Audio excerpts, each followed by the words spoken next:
Good afternoon and welcome to the Career and Technical Student Organizations Sharing What Works for Our Career and Technical Student Organization webinar. I'm Gretchen Schwalbach. I'll be your facilitator today, and Karen Olenek is your moderator. I'd like to cover a few technical points before we begin. Only our presenters will be audible today, and we expect our presentation to last approximately 45 minutes with 15 minutes for questions toward the end.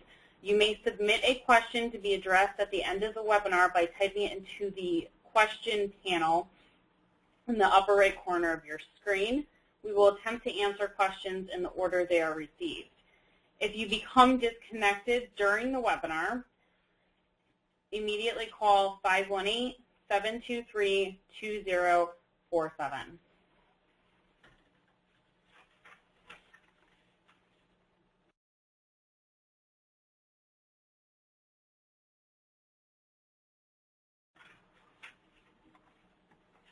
Please note that today's webinar is being recorded and will be placed on the CTE Technical Assistance Center website at nysctecenter.org.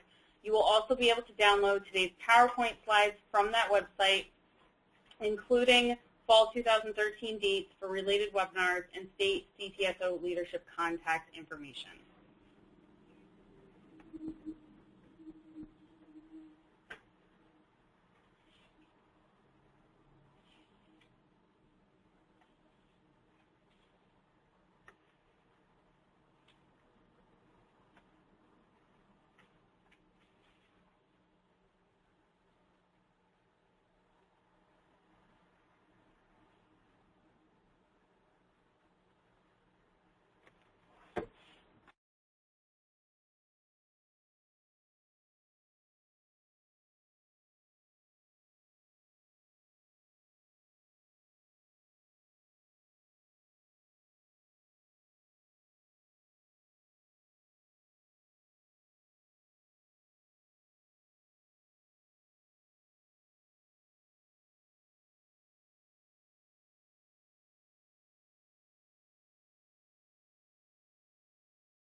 Hello, I'm Bruce Potter. I hope everybody can hear me out there. I'd like to talk about Skills USA. For Skills USA to be successful, it takes more than members. It takes the work of others, both in education and industry. Skills USA is a partnership of students, teachers, and industry representatives working together to ensure America has a skilled workforce. We help each other excel. Our mission is to empower members to become world-class workers and responsible American citizens. A national profit organization, Skills USA serves high school and college instructors and their students who are preparing for careers in more than 130 trade, technical, and skilled service occupations, including the health occupation. We offer an applied method of instruction in public, career, and technical programs, providing quality education experiences for students in leadership, teamwork, citizenship, and character development. I will touch on what has worked for us in student membership for advisors and teachers in industry.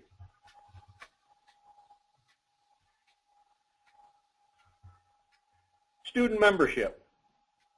The biggest question, why join? We have many ways to address this, from pamphlets to DVDs to webinars and others.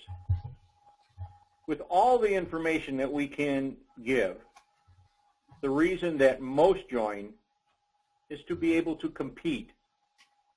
We offered competitions in 42 different leadership contests and 50 technical contests. All are hands-on.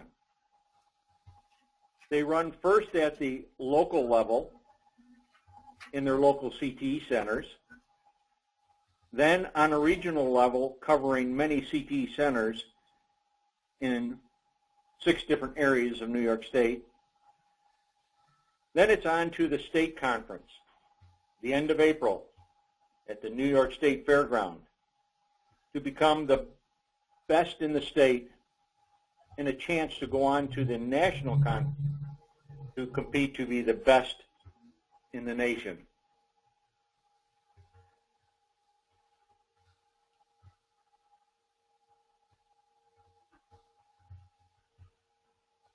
Advisors and teachers. Without the push or pull of a student's teacher or advisor, we would not have as many members as we do. They are always looking for information to help them integrate the program into their very busy everyday work. We developed a 12-point program that we rolled out last year and have been very successful in making their work with Skills USA and their students clearer. We have a great deal of material on each of the 12 points, and it is backed up with material that is both electronic and written. With all that is required with teachers' evaluation, program evaluation, teachers need all the help they can get.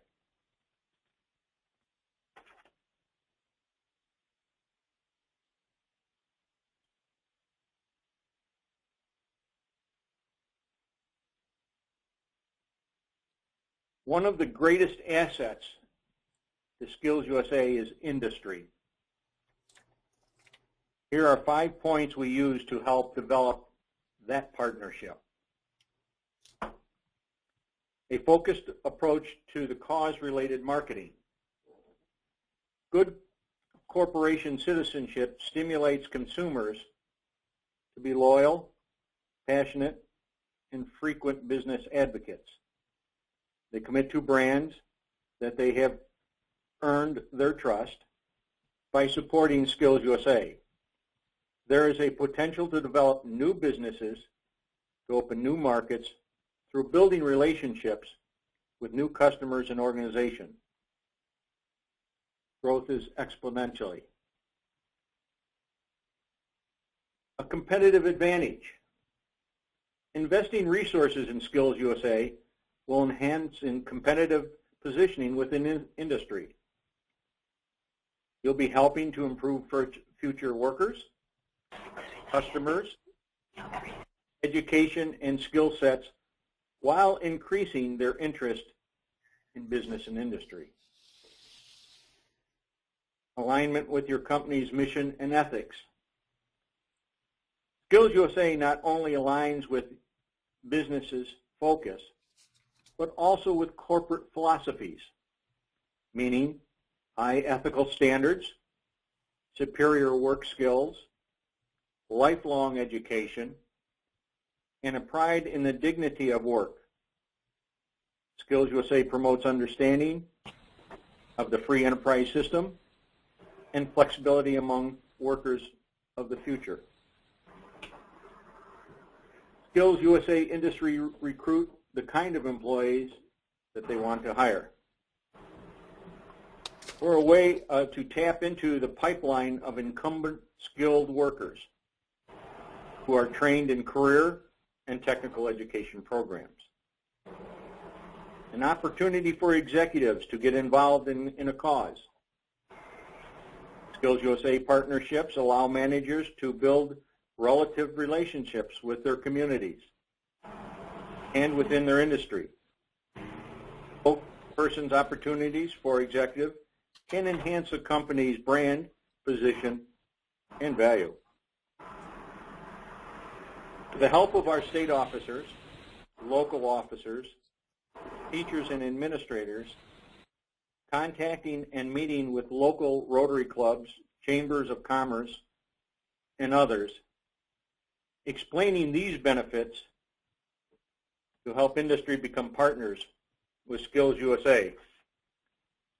We would not be able to host the quality competitions we do without the business and industry partnership.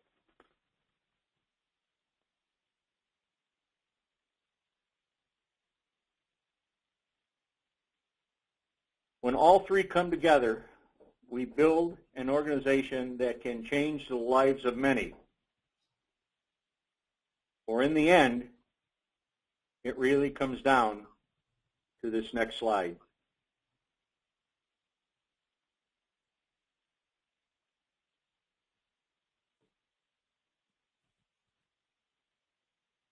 I want to thank you for letting me have this opportunity to speak. And now we'll move on to our next CTSO representative, Karen Thompson, State Coordinator of FCCLA. Thank you.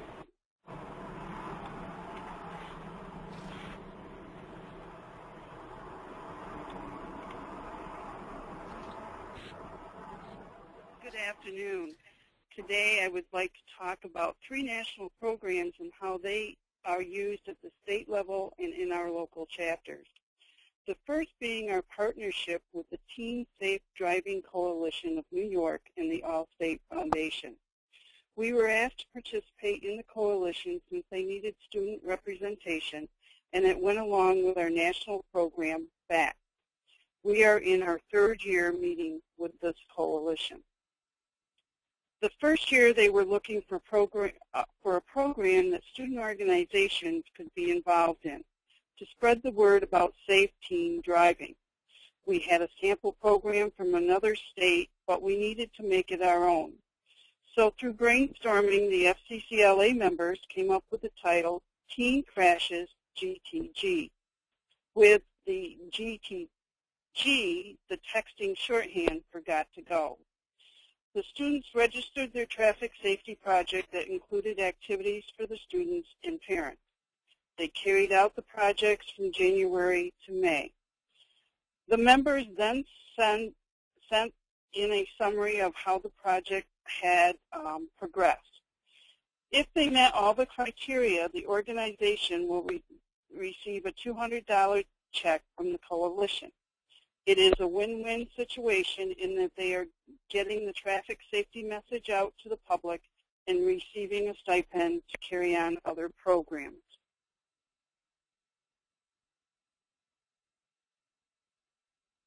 The Teen Safety GTG program with our national program, FACTS, is enhanced. FACTS stands for Families Acting for Community Traffic Safety. The members can also take their traffic safety project and develop it into a STAR event category. STAR means students taking action for recognition, which is part of our competitive events program. They are reaching out to even more of the public by presenting their projects. We also have a keynote speaker at our conference for the opening session. As many of you know, keynote speakers can be very costly to an organization that has limited funds. With this partnership this year, we were able to secure Jacy Good, a well-known keynote speaker, through a grant from the coalition.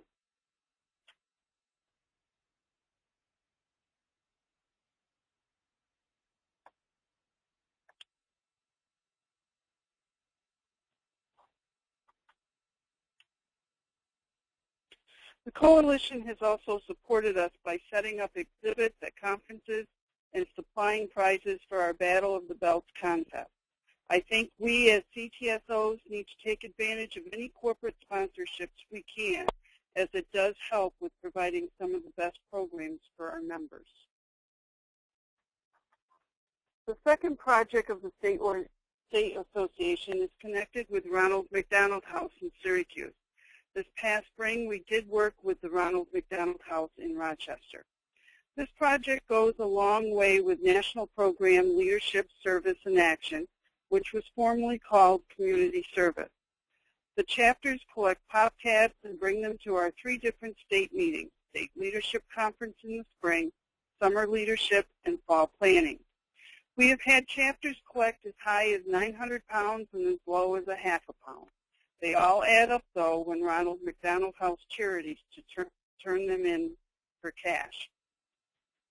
This cash is used to help buy supplies such as food for the house to feed the families that are staying there. In the 15 years participating in this project, we collected approximately 10,000 pounds of pop tabs as a state.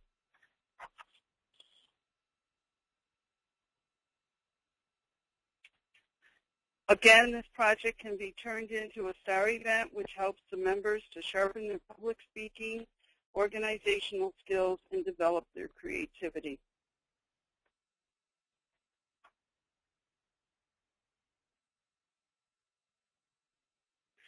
This past spring, we were fortunate enough to apply for a CTSO incentive that would help us with activities we don't have in our budget.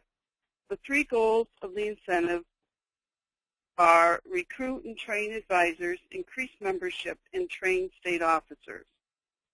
Our plan was accepted, and we have until November 30th of this year to carry out the activities that are listed. For the first goal, we had a meeting in August with advisors and members who agreed to be mentors. We put together our plan for these mentors to travel to colleges and present to future FACTS teachers. They would discuss with them what FCCLA is and how they may incorporate it into their future classroom. We would also leave a workshop information box with the college as a resource. At Summer Leadership, we invited a national staff member to work with our FACTS teachers who do not have a chapter. It was successful in that we have some interest for new chapters from these FACTS teachers. During fall planning, we will hold workshops for new advisors to answer questions they may have about starting a chapter. I will also help with the membership affiliation in the program of work. Goal 2 is increasing membership. With schools shutting down programs and not allowing travel outside the district, it is getting harder to keep chapters. But from our efforts at Summer Leadership with potential members and advisors, we hopefully will see an increase in our membership this year. We have already seen some chapters take advantage of the startup incentive. This is where we will pay for the first 12 members their state and national dues, which is equal to $180. We felt this was a stumbling block when a chapter is getting started, in that they either have to raise the money by fundraising or it comes out of their pocket. We felt if we helped them monetarily their first year, then we would gain new chapters. We allowed FACT teachers to bring students for a 2-day PD conference to learn about FCCLA and mingle with other officer groups. For those who attended, this was deemed a success, and we did get some new members as a result of this activity. At fall planning, again, we invited possible new advisors along with their students. Our thought is if we get the students excited, they get the teacher excited about starting a chapter. We have a former state officer, now an alumni, working on a trifold brochure to have on hand when our officers or other members attend conferences. They will hand these out to prospective members. Chapters can use them also to hand out at board meetings or other groups interested in FCCLA. We have also been working on an advisor's manual to hand out to our teachers with information they need for the coming school year. Goal 3 is training state officers. We felt this was a great opportunity to increase the quality of our state officer training. We asked a former national officer from New York, now an alumni, to develop the courses for the New York State Leadership Academy, which is aligned with the National Leadership Academy. We created workshops for the different courses to be presented as summer leadership. The state officers was for assistance in presenting the workshop. Some of the courses were team building, strategic planning, workshop planning, accountability, mentorship, in-depth knowledge of FCCLA, and basic parliamentary procedure. We also had our state officers attend Capital Leadership for Training. This powerful leadership development program focuses on networking, professionalism, public relations, strategic planning, advocacy, and more. Capital Leadership attendees also had the opportunity to participate in the Service Learning Project in Washington, D.C. In addition, all participants of the Capital Leadership visited our congressional representative to discuss the importance of funding career and technical education through the Carl D. Perkins Act to support areas such as nutrition education in schools. It was a great experience in that they were on the Capitol Hill the day the government shut down.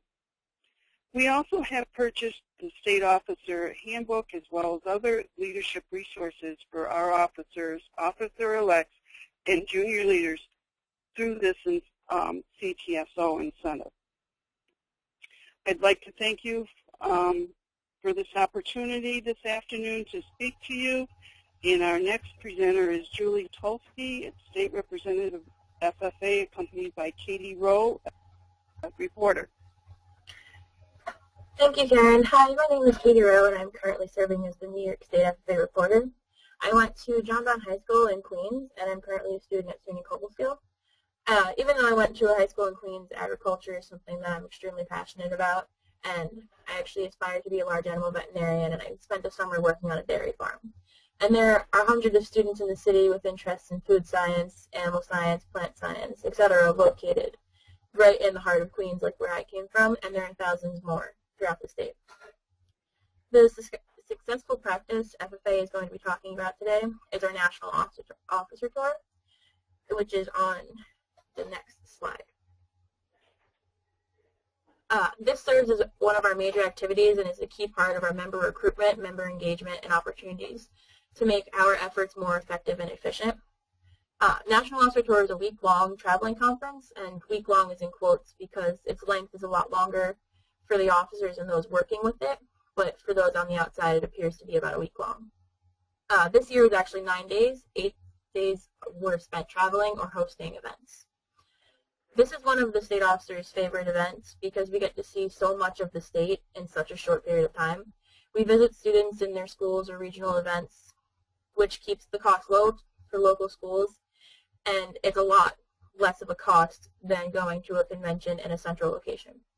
It also makes it possible to do an event close to the start of the school year because students don't have to miss a day of school to get to the event. We come to them. Visiting local schools also allows an FFA chapter to invite any students they want, and there's no limit in participation. We've done events in the past where the officers have delivered a character education keynote speech to an entire student body. And this helps to really engage students who might not really have thought about the FFA in the past. So on the next slide, you'll see our when. National Officer Tour happens every year in September, about the third week of school. This happens in that week because it's the last time we can get a national officer to visit us. We're usually the last state they visit before National Convention, and we want it to be at the start of the school year to boost enthusiasm. This event started in 2008 and was about 5 days when it started. The tour we just finished was 9 days long and included 25 separate events ranging from school tours, welcome back barbecues, meeting with business and organizational leaders, regional leadership conferences, and a 20,000 person public event. We cram as much into this week as we can to get the most value for a fixed amount of money we're already spending on hotels, car rentals, meals, etc.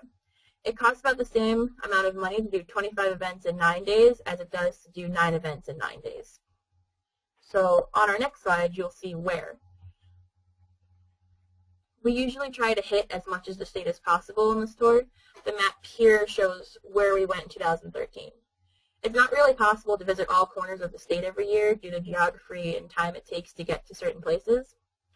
The different pins are sort of color-coded. Some of the pins are too close together to show up on this map. We've got business or industry tours visits in blue, student school visits in red, regional leadership events in yellow, and partnership events in green. The New York Youth Institute with the World Food Prize, Farm Aid, and Farm Bureau will all be in green.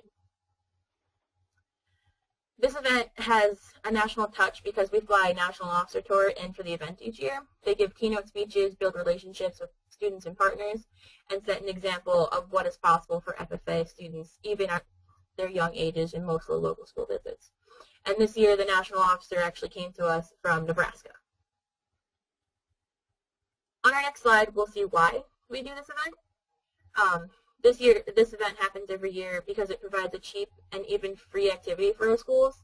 Travel gets harder every year for our schools, and by us traveling to them, it makes FFA convenient and exciting. The National Officer Tour also showcases FFA to people who might not normally come to an event. Not only does it give all FFA members at a certain location opportunities to meet state and national leaders, but it connects school administrators, non-agriculture teachers, non-FFA members, and partners to see those premier students. The event is well fit in our school calendar to excite our members and get them thinking about the potential to do more and do better things in an upcoming year. It is the time of the year where students are trying to think about getting other students involved in FFA, and it both energizes the students who would be doing the recruiting and gives the chapter the opportunity to expose potential members to FFA in a special way. And finally, this event is both the kickoff to our school year and the end to our extensive training period. As state officers, this is one of the last times we have the state staff with us providing coaching, feedback, and work with our personal growth plans. We showcase what our team is capable of to help interest chapters in ongoing programs throughout the year, but we also get very real feedback to make sure what we're delivering is at a level that it needs to be in order to be worthy of the time teachers sacrifice when they are hosting anything that it takes away from their instruction. Our last slide is kind of like a tips and lessons slide. So this event is very successful, but it's very challenging for FFA because each year it grows in length. We're traveling for more days at a time in order to try to connect with students from all parts of the state. And teachers have expectations that they will get a regional visit, that at least many expect a regional visit. This means that the state officers are out of school for 5 straight days. And this year for my team, we were actually working both days and weekends surrounding it, so we had to really manage our school. We learned to rotate the three parts of the state we visit to make sure that it's fair for all schools, but also keeping in mind where we have stronger participation. Western New York, for example, always tends to need to travel for most FFA events. We're strategic to visit schools in the West every year because it's one of the only times they have something that's close. Other parts of the state, however, might only get big attendance numbers every other year, and we keep that in mind too. The tour changes each year, so it's not identical. Last year we included a homecoming theme that involved a physical game at each regional activity to facilitate play and relationship building because students are more likely to be engaged if they feel that they have relationships with the people they're in the organization with. This year we hosted several regional events that we let the local areas plan so they could showcase what they were proud of and what they wanted to do. This took some of the responsibility off of our shoulders and helped to showcase local pride. And each year we write a few leadership workshops and include motivational speeches. This just makes sure that the students are getting some leadership content. As the tour has evolved, we've had a different opportunity to partner with non-FFA members as well. We visit key supporters with the national officer and state officers, so we're reminded visually of what they're supporting. Not only do we learn about our sponsors or partners, but they learn about us. We also try to visit a variety of agricultural businesses or locations. We visited a windmill farm, a science company, a university, a small creamery, and a regional distribution center this year. Last year, the officers saw a vineyard, an agritourism farm, and a cream cheese processing plant. We also take advantage of the luck that comes our way. This year, the day after our tour was supposed to end, was the Farm Aid concert in Saratoga Springs. We submitted a proposal to exhibit, and when it was accepted, we added 2 days to the tour. Because we were able to do that, we were able to talk to a really unusual audience for us. One of my teammates was interviewed with musicians and documentary producers. We worked with food organizations from New York City that we'd never partnered with, and 2 of my teammates ended up backstage during the concert. Our priority during this event is always the members, and we realize that the stronger our perception is, the stronger the support is that we will receive and the more we can do for our students in the long run. I'd like to thank you guys for allowing me to speak. Our next speaker is Evelyn Weinstein, the State Advisor for the New York State Technology Student Association. Evie is accompanied by Sophia Shi, the NYS TSA President and student at Ithaca High School.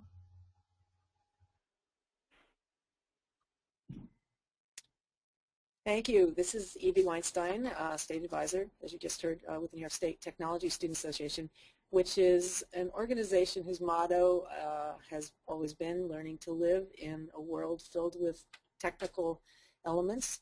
And for 30 years or more, New York State Technology Student Association has been very active in engaging students throughout our great state of New York.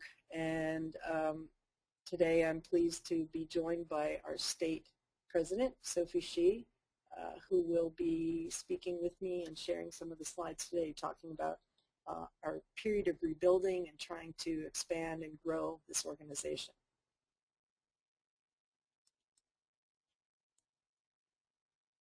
This is the first year that a leadership and training conference has been held in New York State for TSA. The idea began to form as conversations between advisors and new student officers were held on the topic of declining recruitment and what we could do to boost our numbers. Our goal is to hold a similar quote-unquote mock conference at the beginning of every school year.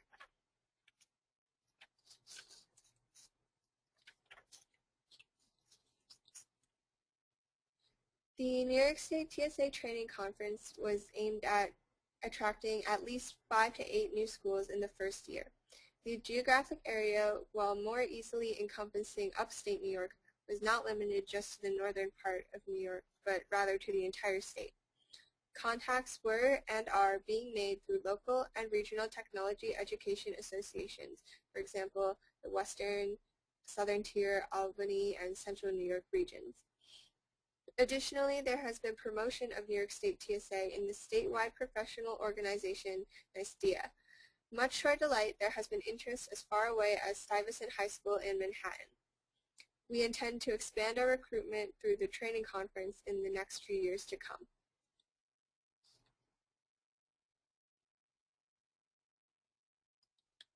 So the question is, why New York State TSA? Like many of the other student leadership organizations, we address some of the same things, that we're eager to promote STEM education. We think about how to continue to enhance school retention, build leadership, and make students more ready as they can be for college and career futures. There's lots of enthusiasm and love for the activities and the social possibilities that students have when they're involved in leadership organizations like TSA and the others that you've heard so far. We all love TSA. That's the most important first step. Sharing our enthusiasm for this kind of activity was the first and initial impetus to making our organization grow. And that enthusiasm, as we all know, is contagious. In order to encourage schools to start new chapters, in order to rebuild an organization that has declined a bit over the past few years for a number of reasons, they must first get familiar with the organization. That's where our training conference idea came in. There are so many after-school opportunities to choose from, and New York State TSA needs to express its values to students and teachers alike, as students and teachers are both selecting what they want to encourage students to participate in. Now, with the buzzword of STEM on everyone's radar, working to expand TSA fits in with all the state standard conversations as well as the state requirements to integrate STEM-based learning into absolutely everything. So we moved into our idea of our project, which you'll see in the next slides. Some of the issues that we were dealing with meant that we had to consider transportation costs and how to promote TSA in a way that made it appealing to teachers and students alike, and how to expand and recruit new folks. So as we're still in the planning phase for what's coming, which is our training conference. There'll be more to report in the future, but as for now, we're having a training meeting on November 23rd. From the CTSO grant we received, we're able to cover some of the transportation costs for those traveling from far distances. I would have preferred to be able to offer CEUs for this session, but we are making professional development hours available, so that's a good thing. And it's something we'll be investigating further for conferences in the future. The student officers also have been discussing how often they would be able to visit schools around the state during the fall term. This was an optimistic plan since neither the students or myself have had much time for road trips to promote TSA. Instead, a better option over the coming year and for the next year will be to attend regional meetings of technology education teachers to promote our organization. And on another note, we're hearing from teachers we've already worked with that the limiting factors to TSA participation have been primarily financial. Teachers who were interested in forming New York State TSA chapters were reluctant based on membership dues. The way that works is to be officially a member of a new chapter. Chapters have to pay dues to national TSA. These fees include our state dues as well. The membership fees are mandatory in order to use the competitive materials which are copyrighted by TSA. In addition, the state conference for us will be held in Buffalo this year. It's a long voyage if you're a chapter in New York City. So the grant included some money to help schools travel to the state conference, which was something we felt was very important and something I'm hearing from other CTSOs as well. I believe this may well mean the difference between attending or not for some of our rural schools. In summary, we're enthusiastic about the premise of this training conference. It has potential to raise awareness of what we do and also engage teachers in order to boost the recruitment effort. During the planning process, the student officers as well as members of our trustees board have used something called VC, a video chat software program not unlike Skype, and we found it to be really easy, simple, and a great resource. We very much recommend it. My own sense is that in planning this conference, the student officers are really getting fantastic leadership training, which they will put to good use in organizing the state conference coming up in April. And that might just be the best outcome from this outreach.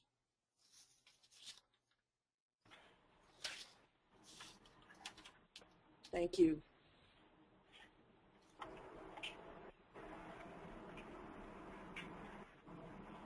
We now have some time for questions that were sent in over the last 45 minutes.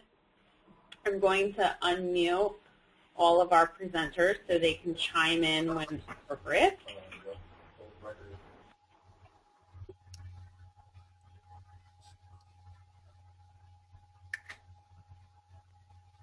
The first question that came in during the webinar is, we heard FCCLA talk about partnerships with the Teen Driving Coalition and the Ronald McDonald House. Who initiated these partnerships and how were they developed? Can you repeat that, please? Sure. We heard FCCLA talk about partnerships with the Teen Driving Coalition and the Ronald McDonald House. Who initiated these partnerships and how were they developed? This particular partnership came from Texas is also in a partnership like this in their state, and the person who works out of Chicago asked the Texas state advisor if there was anybody in New York, and she gave that person our name, and that's how it started. And we went to the first meeting. The kids were very impressive, and they kept asking us to come back. Great. The next question is, are all New York State career and technical student organizations represented at the college level? Skills USA is. There are multiple FFA chapters on the college level, too. TSA is not. That's just exclusively for middle and high school, which makes it rather unique that way. It's not represented at the college level. I do know that Johnson & Wales has a FCCLA chapter. They have a at their level.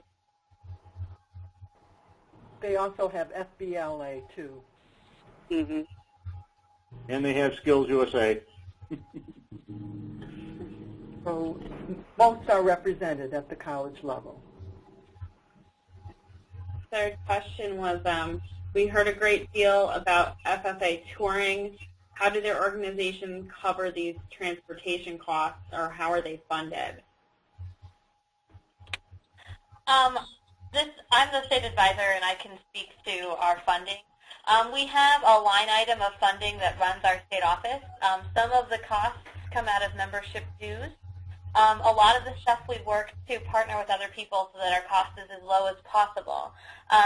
Primarily, we're paying for the cost of the rental vehicle, which we pay for out of our travel budget for the organization, the cost of hotel rooms, and then the cost of having the national officer come in from out of state.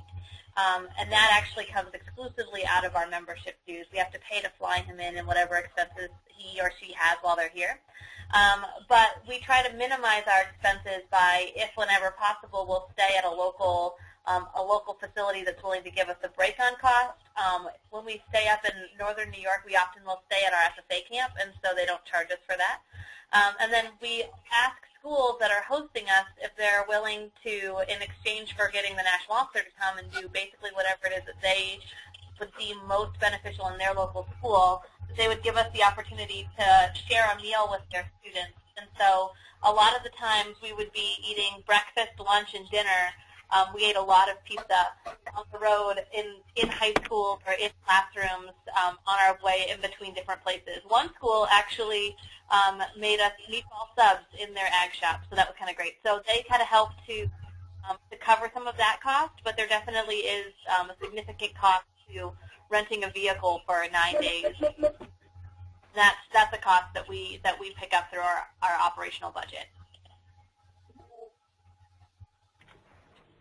Okay, I have one more question here. If anyone else has any questions before we conclude, type them in now. The last question is, I like the idea of local and state competitions. However, are these winners eligible for scholarships based on their competitive ranks? And do any CTSOs offer scholarships from the state or federal levels? This is Bruce Potter of Skills USA. So we have a lot of scholarships, a number of probably right now about 40 different colleges give us scholarships towards the winners. We also have industry that gives us prizes and scholarships, as well as as support to go on from the state to the national level. Right now, without counting, but approximately 130 different college institutions and industries basically help support the competitions either through scholarships, funding money, or prizes that the students get. In FFA, we have a national scholarship program. This year, they'll be giving out $2.1 million and about more than 1,000 scholarships on the national level. On the state level, we're going to have, I believe, 3, possibly more specific scholarships that are given out to students simply based upon their membership and activity in FFA. And then several universities will provide additional scholarships for financial aid that students are eligible for or more highly considered for based upon their FFA membership and what they accomplished. Regarding local, state, and national career development events, certain of our contests will receive national funding. For example, our state prepared speaking winner got a check to her from the national FFA, but many of our contests do receive funding either on the state level or the district level and local level as they're competing. Some of that is just prize money, and some of it is designed to help provide funding for students to travel to the next level of competition. There are probably, I think, 25 different groups that are traveling to the National FFA Convention in the next 2 weeks from throughout New York State, and they're all students. And so to travel to Louisville, Kentucky, it's a kind of a cost. And so the New York FFA Foundation works with industry partners and grants to cover some of that cost for them. So it's not necessarily a college scholarship, but I believe every single student who's competing and representing New York State in a national competition, we have a young lady who's in the national chorus, a young man who's being recognized for his supervised agricultural experience project on the national level. They're all getting, or the entity they're traveling with is getting at least $200 to $400 to cover their cost of travel so that they can go on and continue to compete without encumbering unnecessary financial burden.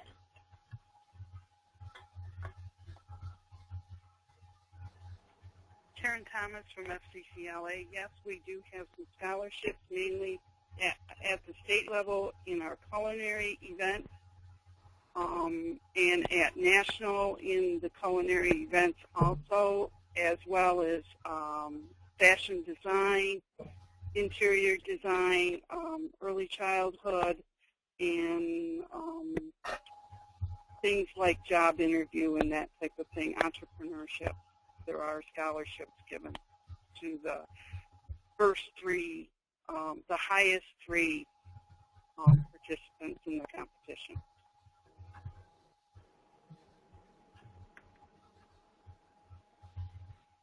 Okay. If there's no more comments on that question, we have one more before we conclude.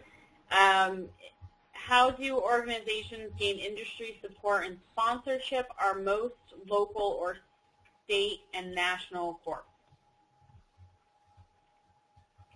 This is E.V. Weinstein from TSA. I think one of the most immediate, this is something we're exploring a lot now, but one of the most direct means is through the school districts in the area, since our students are still at the scholastic level, and depending on the cities or nearby towns, getting involved with whatever business community exists in the area and at a statewide level through local networking that expands throughout the rest of the state has been the most productive, and that's what we continue to rely on. It's been the best way to go about it. This is Bruce Potter with Skills USA. I would also say that we do rely a lot on our local teachers, instructors who have contact with local vendors and industry for the support. But we also do get support on a state level by presentations that are basically given to organizations like the Rotary Club and Chamber of Commerce by the state officers and students. And also from our national organization, there is representatives that the companies that do support the national organization are also looking to support state organizations also. And by tapping into that, we have gotten a number of large companies to help support us on a state level as well as on the national level. I would add one other piece to that, and it's Evie Weinstein from TSA, and that is when we have had our state conferences, depending on where those exist, we've tapped into local business community representatives to ask for their help in terms of mentoring and judging some of the competitive events. We've relied in recent years more heavily on that because what we've found is that that leads to partnerships that have been very helpful and supportive. Recently with Hewlett-Packard at the conference last year in Buffalo, and we continue to explore those relationships and develop new ones. Yeah, for those out here, this is Bruce Power, Skills USA again.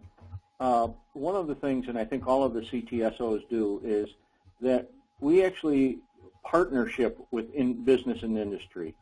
That meaning we're not out there actually holding out the hand and asking for cash, but we're looking for support for the CTE educational system as well as support for our organization.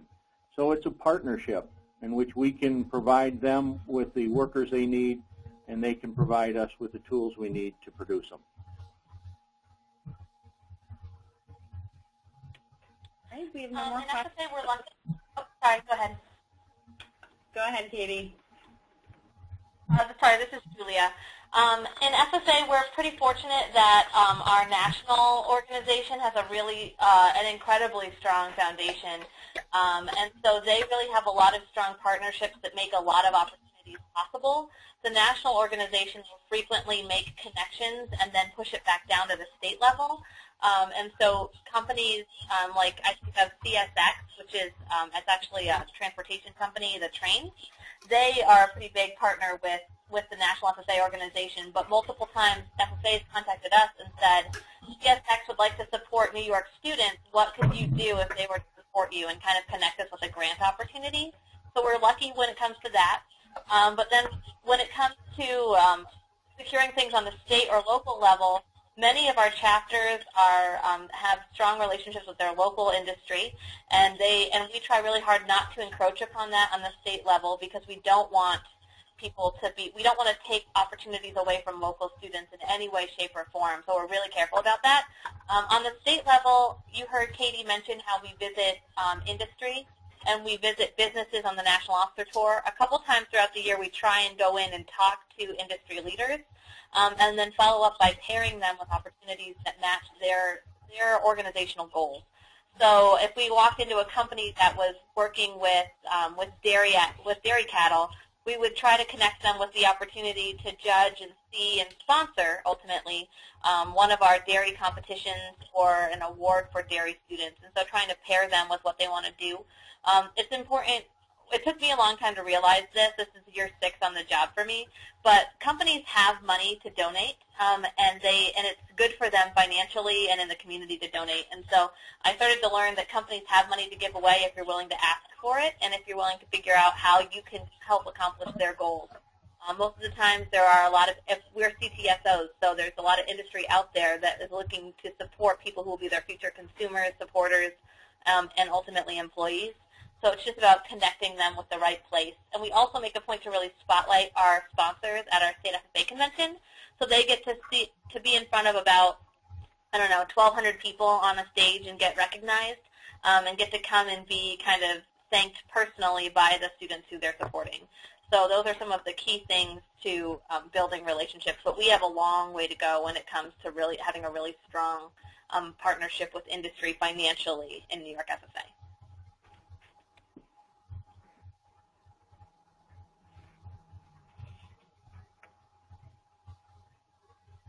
Okay, if there are no more comments to that question, then that concludes our questions this afternoon.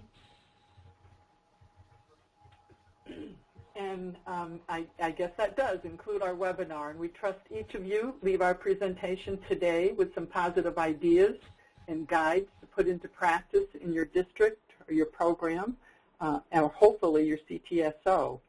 We want to thank you for being part of today's webinar. We invite you to join us again in November for 2 more informative presentations that will help you incorporate the Common Core standards through your CTSO and hear comments from CTSO partnerships with businesses on student employability skills. Today's presenters are noted here on this page with their contact information, and all 7 CTSO state leaders are noted in our first webinar, as well as on the Technical Assistance Center website. So please feel free to submit further questions, comments, or suggestions via the TAC website. And again, we thank you for your participation today. The Technical Assistance Center website is nyctecenter.org. This webinar will be posted within 72 hours along with the PowerPoint. Thank you for joining us this afternoon. That concludes today's webinar.